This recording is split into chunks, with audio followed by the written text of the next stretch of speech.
Hello friends, and welcome to Gardening with Creekside. Today we're going to spend some time up here at the chicken coop. So stinking excited. We have got a brand new hose link that we are going to be installing. Yes, I already have a hose link up here, but this is the brand new Evolve hose link. It is fantastic. I'll tell you more about it in just a little bit.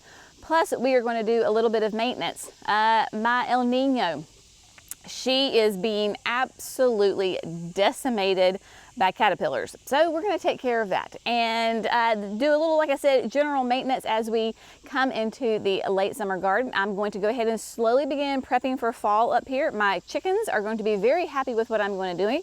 So it's just a little bit of the odds and ends of giving some love to the chicken coop area. First things first, I have got Sweet Thing here with me. He is going to be my assistant today in switching out the hose link. So let me show you where we are in case you're not familiar. But here, of course, obviously we have the girls, right? So we call them the girls. We've got our 8, 9 chickens here. And we have a hose link that has been, it's just traditional, this is the 82-foot one, and it has been an absolute lifesaver for me. So we're gonna take this one down. We're actually gonna move it to the house by the front porch. Again, that's gonna make my life so much easier doing that. And then what we're going to do, like I said, our friends at HoseLink were so sweet and sent us the brand new Evolve. This is, they have been working on this for years. This is a 90-foot as opposed to the 82-foot, so an extra 8 feet for me. It has a high flow water, flow system on it, so it is really nice and powerful. It's still got the charcoal. I personally like the charcoal because I have red clay soil and the cream just gets filthy. What makes the Evolve so much better is that it has a little bit has that 5-year completely replaceable warranty on it. So you've got 5 years on this. It has been rated, I think it's for like 10,000 pulls. So if you have an area where you're using it a bunch, it does have a different kind of adapter attachment. So Jerry's going to work on that. But it's been rated, I think it was 10,000 pulls, which if you did that used it once a day, it was like this gosh awful amount of years that this is going to be rated for being used. And the one that I use up here at the chicken coop is highly used because there is no irrigation up here. Also, all the parts are replaceable. So even if you get your hose is damaged, so let's say you leave it out and somebody runs over it with a lawnmower, or I don't know, your dog chews on it or whatever, you don't have to throw the whole thing away. You can actually replace that hose because there is going to be a special key. If you see these holes right here, so this panel will pop off. You can buy the hose and it will pop right back in.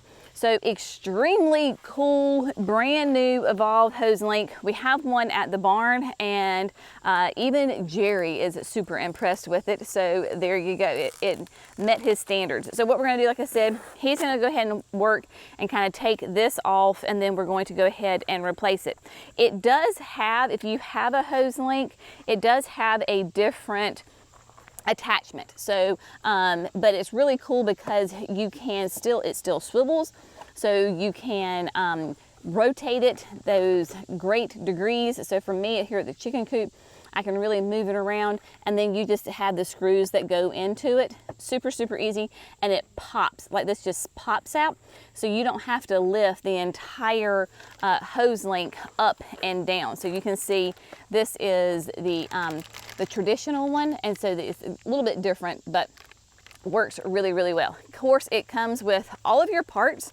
So you've got all of your screws right there. I mean, you've got, and a driver. A driver, thank you. Yeah, it's a Phillips head driver. Phillips head driver comes with that. It comes with, of course, your nozzle, so which I love this nozzle. It's a great nozzle. It comes with all of your fittings, everything that you need, all of those quick adapter releases. You've got all those. You've got extra washers in here. I mean, it's literally like everything you need is in there. So it comes with, that's right. Thank you for reminding me. So he's not mic'd up, obviously. So this has got even more UV protectant coating on it. So you can see mine, my older one is starting to fade out, right? Because it sits up here all the time. And so it has begun to fade. And so the new evolves have a much higher protection on that UV coating so that it's not going to fade. So what we're going to do is I'm going to help him. I'm gonna be his assistant. I'm a very good assistant when it comes to projects like this. And we are going to go ahead and take the old one down, put the new one up, and yeah, then move on with our day here in the garden.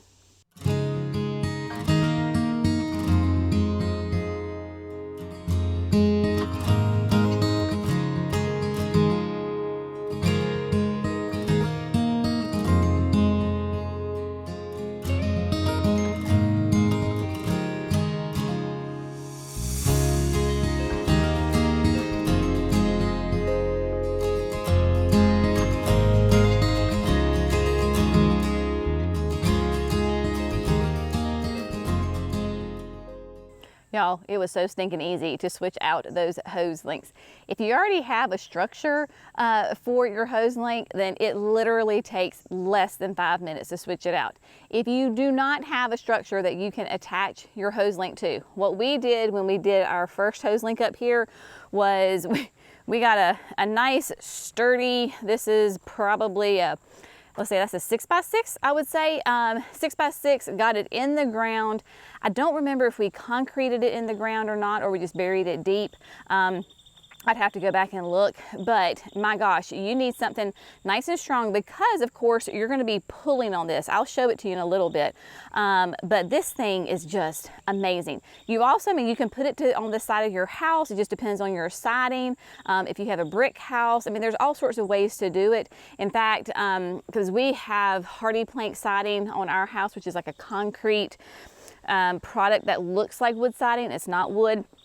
And so for the hose link that we have near the garage, we went ahead and put another one of these posts in the ground, just like right up next to the house. And then we painted it the same color as the house. That way it blends in. The one that we just took down that we're gonna put beside the front porch, Jerry's actually gonna go look and see if he has like a galvanized steel pipe, because you can use a pipe in the ground on the older versions instead of like an actual post. So there's different ways that you can do it. Of course, Hose and Link's website has all the information on there. So if you're interested, you can go look at that. And if you are interested in the Evolve, I'm going to put our affiliate link in the video description. If you're interested and you want to get an Evolve, then we would really appreciate it if you would use our affiliate link. That way we get a little bit of a compensation for those sales. Also, I will say, I know it's August, but Christmas is going to be here before you know it. And if you have a gardener in your life that is constantly on a regular basis outside watering, then the Evolve is going to be an absolute lifesaver. It may not be the most like quote glamorous, it's not diamonds, it's not pearls, it's not a trip to Paris, but if you're a gardener and somebody makes your life a lot easier on the daily watering task, honey, that is the best gift. Every time they go out in the garden and they use it, they'll be like, oh my gosh, this is so great. I am so glad that filling your name gave it to me. So definitely check that out. Okay, now, so a fun new product that we have that makes your gardening easier and faster and clean up because you don't have a hose laying around everywhere. I don't know about you, but the fastest way to get me to go from like 0 to 100 on a hot day in the garden is wrestling a stupid hose. No more with that thing. Okay, now, another thing that gets me from 0 to 100 is when I have critters that are eating my plants. And this happened last year for the first time, about this time of year. And we were out of town a lot in July, and clearly they came and caught me off guard. What am I talking about? I am talking about the Catawba Sphinx caterpillar. Y'all, my beautiful El Niño. I saw it from the house the other day and I was like, crap, they're back. Okay, so let's just talk about what your foliage is supposed to look like. Your foliage is supposed to be these nice, sorry, I had a bug on me, nice, big, beautiful green leaves. They're not supposed to look like this. They're not supposed to be naked. Y'all, these caterpillars have completely stripped my El Nino. And I'm not talking about a leaf, a stem. I am talking about the whole flippin' tree, basically. These are some of the nastiest critters. And y'all, when I stand here, I literally can hear them chewing, and I can hear the poop falling from them. I took some pictures that are closer up because I really just don't want to touch them. But when I say that they are all over, I mean, they are all over this thing. And if I don't do anything, they're going to completely strip them. So here we go. Now, some of you may get all up in arms and be like, oh my gosh, Jenny, I can't believe you're about to do this. Well, so what I'm going to do is I'm going to use my BT spray that I have, and I am going to spray wherever those caterpillars are, because I did not buy and plant and care for and nurture this tree for however many years for it to be completely decimated, and it would be completely stripped from these catalpa caterpillars. So this is, the El Nino is a catalpa, which is a cross that has the catalpa bloodlines in it. So it is the host plant for this caterpillar. It turns into a moth, I believe. And so we're not talking about monarchs, we're not talking about swallowtails, we're not talking about these gorgeous butterflies. It is this moth. And so I am going to use the BT spray, and I am going to kill those caterpillars. Yes, I am. If you have a problem with it, then please plant El Ninos in your entire yard, and then you can be the host mother, father, garden for these caterpillars. And so that is what we're going to do. So first of all, what I'm going to do is spray them with a Fertilome BT spray, and then it works pretty quick. If you're not familiar with BT spray is an organic solution to take care of caterpillars. It is not harmful to other insects. The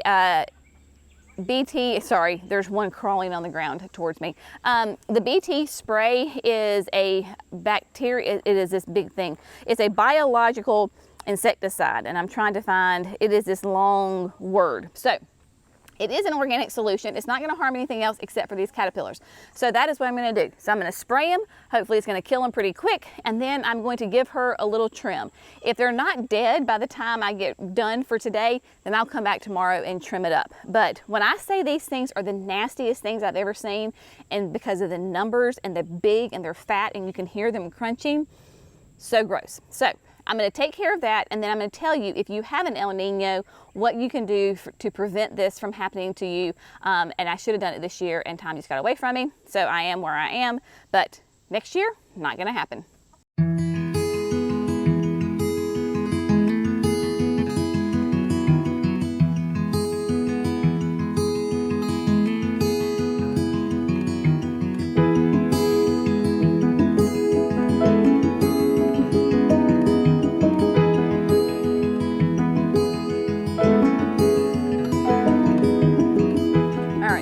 That was about the grossest thing ever. When I say that there are hundreds of those caterpillars on the El Nino, I am not exaggerating. They are gross. Now, I tried to spray everybody that I could find, right? But I will definitely come back tomorrow. I'm not going to trim it today because the BT is still wet. They're still alive. I will put a pin in the trimming part of it. I will come back tomorrow and I will see if anybody is still crawling and eating my El Nino. Interesting thing. So I can hear people right now, they're like, well, Jenny, you know, why not let like the birds eat it, you know, the natural predators. So there really aren't that many natural predators. So like y'all, songbirds, I have got a gazillion, million, trillion songbirds on my property.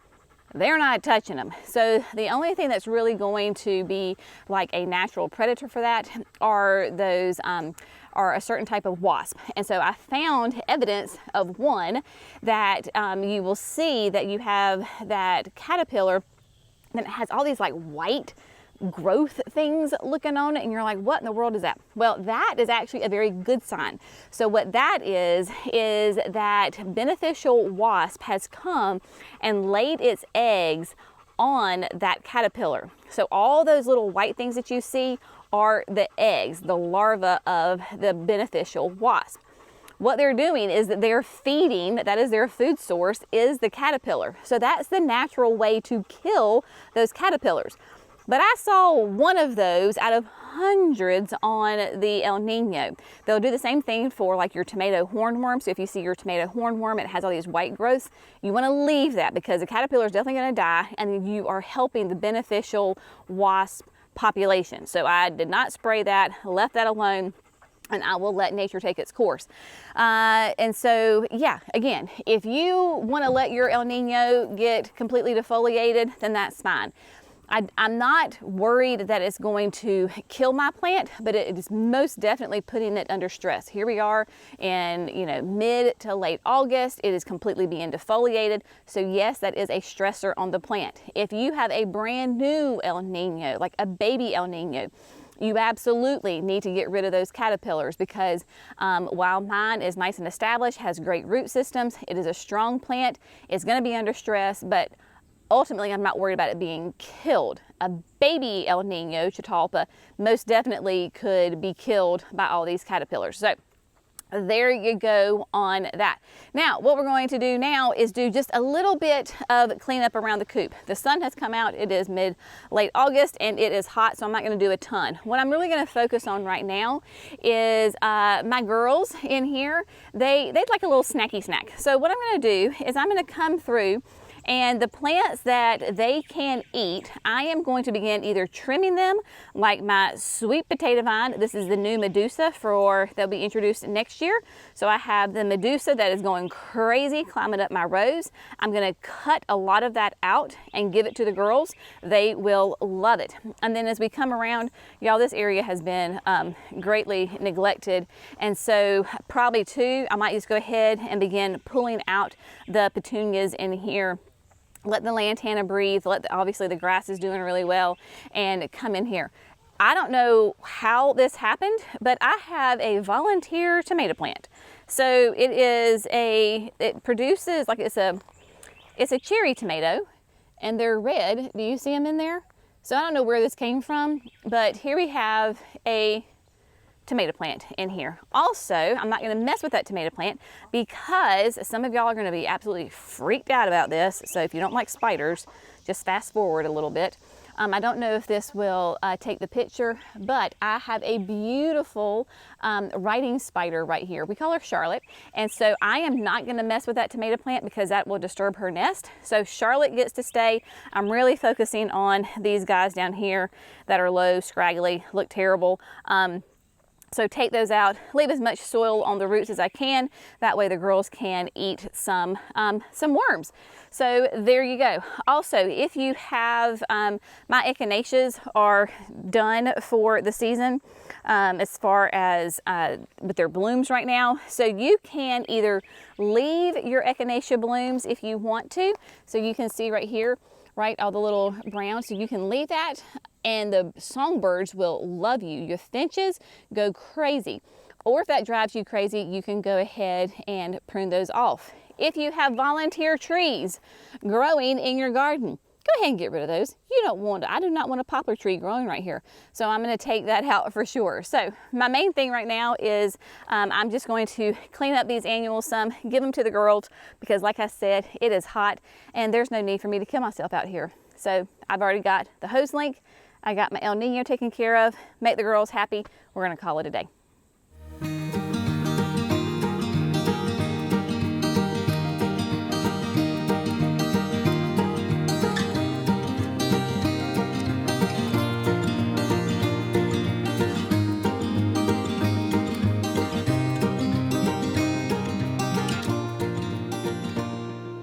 Quick little detour before we get working on the annuals at the around the chicken coop. Jerry went and got a metal pipe. It was actually left over from one of the older greenhouses, one of the purlins. It's what runs across the inside, like you can put hanging baskets on. Was the perfect fit for the older hose link. So this is a great example of you can use a pipe. So we're going to get in here. This is right here behind the tea olives. So he had his post banger, I don't know what you call it. So this was a 6-foot pipe, right? And we have 2.5 feet sticking out. So because we have so much in the ground, then we did not concrete it in. So obviously, if you're going to do this, make sure there's no electrical lines, water lines, gas lines, whatever. No lines around here, because you don't want to put the pipe through it. But then it literally just sits inside the pipe. So this makes it great if you have a pipe, because you can truly get a 360-degree spin on this. So we had him put it right here in the corner, so I can go straight out the house, because this is the front, you know, alongside the house. This is the front porch, so I can hit all of my containers on the front porch, or it can spin this way and go out this side to like the backyard if I need to water something in the backyard. And this is at 82 foot, which will give me plenty of room. It is a fantastic, so this is great. I personally leave my hose links out year round. In the wintertime, obviously, you're going to want to disconnect it from the house, you know, kind of get out whatever water you can get out. And then also, as a side note, go ahead and take off your nozzle too as well. That way everything can breathe, because there's going to be some water in there. So for me in North Carolina, I have had great success leaving mine out year round. Obviously, if you're in a way colder area, then it's super easy just to pop these out and put them in, you know, your garage, your basement, wherever it is that you want to store them. So there you go. All right, now back to the chicken coop and get those annuals and give the girls some treats.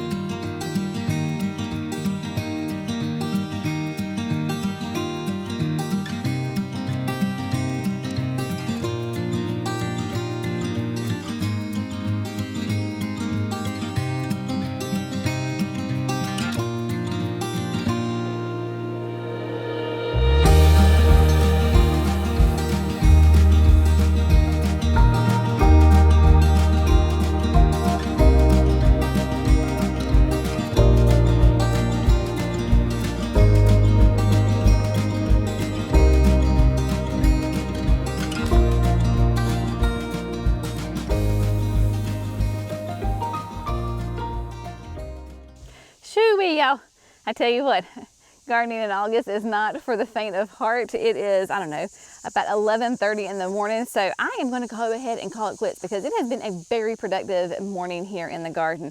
Did I get everything done that I wanted to? No. Am I okay with that? Sure am. You know what? Pace yourself, people. And that is, I will say, the thing that I love about late summer, like fall gardening, is that for me, there's not the time crunch. In the spring, there's this massive time crunch of, oh my gosh, hurry up and get the plants in the ground before the heat hits. Hurry up, hurry, hurry, hurry. Gotta get it done, gotta get it done. In the fall, it really doesn't matter. You're talking about cleanup, maybe some perennials need to be pruned back, that kind of stuff. But for me, late summer, fall gardening is much more at a relaxed pace as opposed to spring. So I embrace it. So I give myself grace a little bit more when I don't get things done. But I feel super accomplished because we got both of the hose links. The new Evolve is up here at the chicken coop. The old one we moved down to the house. So it is all hooked up. I got my El Niño back on the right track to healthy living. And I got some other things done here at the chicken coop. So let's just take a quick little look. Some of the things also I forgot to tell you about with the hose link, which I love. Whenever you get a hose link, they always include everything you need, which makes life so much easier. So not only do you have, you know, the spigot, the hand control that has like 8 different settings on it. That's what Hose Link got its name, Hose Link, because they're known for their quick connects right here. So not only do they give you this one, but they also give you an extra one. So this is what it looks like. So this is what would go into like your nozzle, then your hose goes right here. And so these quickly connect together. So you line up doing this one-handed, you line up these two lines and then you twist it to lock in place. So if you have like sprinklers or if you have a second hose, whatever kind of other thing that you have, this is a great thing. And then we always appreciate it when we get extra washers, right? Because those things tend to either go out or you lose them or something happens. So to have extra washers is a great plus. And then Jerry really loved having the driver that fit perfectly, so that was great. Now, I told you with the El Nino how I'm going to prevent these caterpillars from hitting me next year. This is the Fertilome Tree and Shrub Drench. So this is a systemic insect protection for the entire plant. It lasts up for 12 months. This is what I use for mainly like Japanese beetles and or caterpillars that are not desirable in my gardens. So I will use this on like my summerific hibiscus. I will use this on Japanese maples, El Nino. Now those plants that are susceptible to those chewing insects. People ask, does it, harm the beneficial insects? We've been using it for years. We have never seen a decrease in our population of our pollinators. So you know what, you be the student of your own garden, you do what you need to, but for us the main thing is the Japanese beetles and protecting those plants that need the help. Yes, we use milky spores, but that is a long-term process, and so I need some help, especially like on my El Nino. So let's go take a look at the El Nino and let's see if we have some death and destruction. That is what I want. Normally I don't say that in my garden, but here I do. So they're still moving. These are so nasty, y'all. This is just the grossest thing ever. So they're still moving, but they're not really eating. So that's a good thing. So I don't know if you can see them in there. Y'all, when I say they are everywhere, they are everywhere. They're just so gross. Yeah, they're just, can you see that guy? Look at him. Ugh. So what I'll do is I will, like I said, I will come back tomorrow and I will get anybody that has not been gotten. Now, the systemic. So I was thinking, like on the container, it says that really you can do it anytime. You just want to do it, you do not want to do it right before a big rain because it kind of leaches out. So what you do is you follow the instructions on it. You mix it with a gallon of water, 2 gallons of water, whatever it says for you to do based off the plant that you're protecting. And then you pour it around the base of the plant. And then the roots soak it up and then it protects the plant. So on there it says it's a great time to do it is the fall. However, if I do it right now, then my time of it running out next year will be this time. Well, this is susceptible for this time of year. This is when the caterpillars hit El Nino, is at late summer. So what I'm gonna do is wait and do it in the early spring. So that way I have plenty of protection this time of year when the caterpillars are coming. So that's when I'm gonna do my El Nino. Again, be a student of your own garden. You make the decision that is best for you and your garden. All right, so I didn't pull up the whole entire sweet potato vine. I just cleaned up some of it right here. The girls were super happy to have something to peck at and some foliage. And then because the sweet potato vine had come so far over, it had smothered out the scavola. And then I know that the scavola over here was looking good, but as I was pulling out dead stuff, the good stuff came up too. So I was like, okay, fine, we'll just take the whole thing out. So the scavola is gone. What I'll do is I will just kind of continue to cut on this and give it to the girls. That's kind of like their enrichment. They like to have some different stuff, vegetation to peck at and do that kind of stuff. And then over here, took out some of the petunias here. They are so incredibly thin. There's not a lot of foliage for them and there wasn't a lot of soil attached to the roots. Gave it to them anyway and they were very, very happy. You also saw me go ahead and kind of stake up my climbing rose here. So I have gotten these little clips from Amazon a couple of years ago. So they come in different sizes. There's a small and the large, and so it makes it so easy where you can come up and I can just attach it to the chicken wire right here. So there you go. So she got all nice and straightened up, and then I went ahead and applied some of the alfalfa meal. This is a organic fertilizer for the roses is really good. It literally is alfalfa. It smells so good. It smells like alfalfa hay. And so it says for in the fall to go ahead and do a half dose rate. So I spread it out and worked it into the soil. So gave her a little shot of food. So that will be good. And yeah, I think that's it, my friends. Like I said, I am glistening strong today. I have got my hanky, and so I keep wiping my brow and patting. So yes, it is time to go indoors and or go into the shade. All right, y'all, if you are interested in the Evolve, I will have that link so you can go check that out. I don't know that I have a direct link. It's just going to send you the hose link, and then you can in the search bar put in Evolve and you can shop from there. We would appreciate it if you would use that link. That would be amazing. All right, y'all have a great day. As always, we appreciate you. We'll see you in the next video. Bye, guys.